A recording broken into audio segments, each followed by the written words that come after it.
Today I am going to put light on the important topic of the physics of the electrostate, that is Coulomb's law. It is also known as the Coulomb's inverse square law given by the French physicist Charles Augustin de Coulomb. Okay?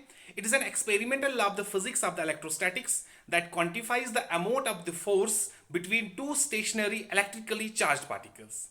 The electric force between the charged bodies at rest is conventionally called as the electrostatic force or Coulomb's force. Okay? The electrostatic force varies with the variation in the distance and with the magnitude of the charge. So by mean of the animation just above my head, you can understand it in a better way. So have a look. Keep in mind the core concept that it is not enough to know that the charges attract or repel. It's important to know that how much and how does it varies with distance. Exactly. As you think about that question, also think about this. When you rub the comb, the paper flies towards the comb, right? At that point, the earth is attracting the paper by its gravity and comb is attracting by the electrostatic force. That means comb is getting electrified. Here comes the concept of the charge. What do you mean by the charge? So charge is the electrified state of the body which is acquired by the body when the energy of the electron is transferred from one body to another body. Okay? So when I am saying about the electrostatic force, it doesn't mean the traditional knowledge of the physics. That means push or the pull. Force is not the push or the pull. As per the modern knowledge of the physics, the force is the exchange of the elementary particle. So when I am talking about the electrostatic force, the exchange particle is quarks and leptons. That means the transfer of the elementary particle between two charged particles in case of the electrostatic force is quarks and leptons. Okay, so have a brief look on the Coulomb's law. Okay, let's start. Coulomb's law states that the electrostatic force of interaction between any two-point charges is directly proportional to the product of charges and inversely proportional to the square of distance between them. Okay.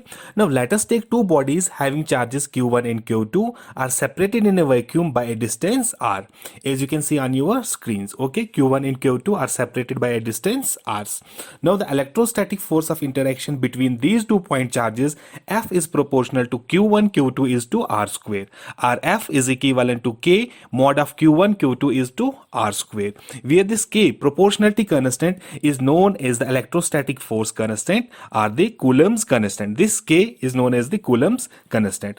Okay, the value of the electrostatic force constant K depends upon two factors. The number one factor is the nature of the medium separating the charges, and number two factor is on the system of the units. Okay, you must aware about the fact that in SI system the value of K is equivalent to 1 upon 4 pi epsilon naught. You can see on the screen the value of the K in SI system, where epsilon naught is called the absolute electric permittivity of the free space.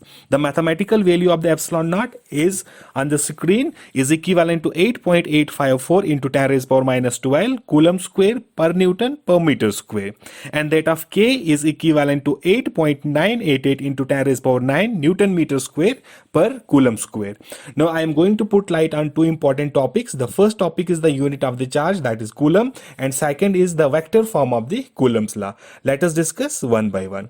The SI unit of charge is Coulomb. It is denoted by the capital C. Now the question arises, when charge is said to be 1 coulomb. Okay, so 1 coulomb is that much the charge which when placed in a vacuum at a distance of 1 meter from an equal and similar charge would repel it with a force of 9 into 10 raised power 9 Newton. Okay, that much charge is known as the 1 coulomb.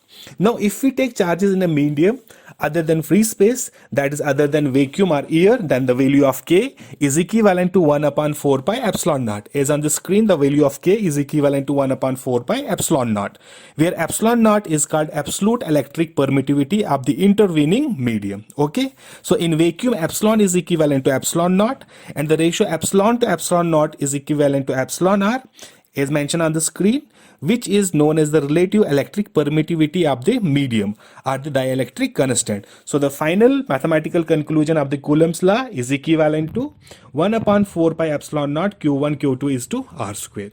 Now we will discuss Coulomb's law in vector form.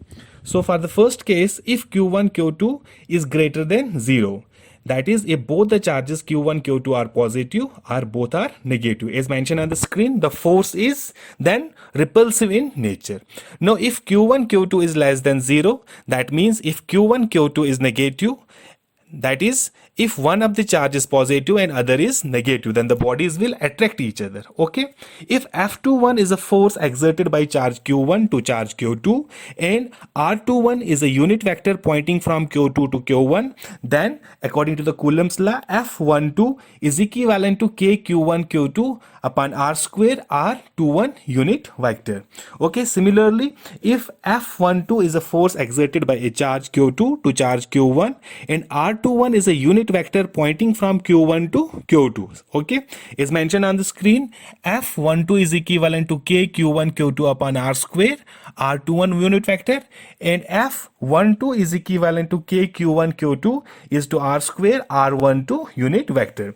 We know that the force of action and are equivalent opposite. Okay, that is R12 unit vector is equivalent to minus R21 unit vector, or you can say R21 unit vector is equivalent to minus R12 unit vector as mentioned on the screen. Okay, so finally we can conclude that F12 is equivalent to KQ1 Q2 is to R square into minus R21 unit vector is equivalent to minus KQ1 Q2 upon R square into minus R2 unit vector is equivalent to minus F21. Okay, therefore we can conclude F12 is equivalent to minus F21. This shows that the force exerted by the two charges on each other are equivalent opposite. So we can conclude that Coulomb's law agreed with Newton's third law of motion.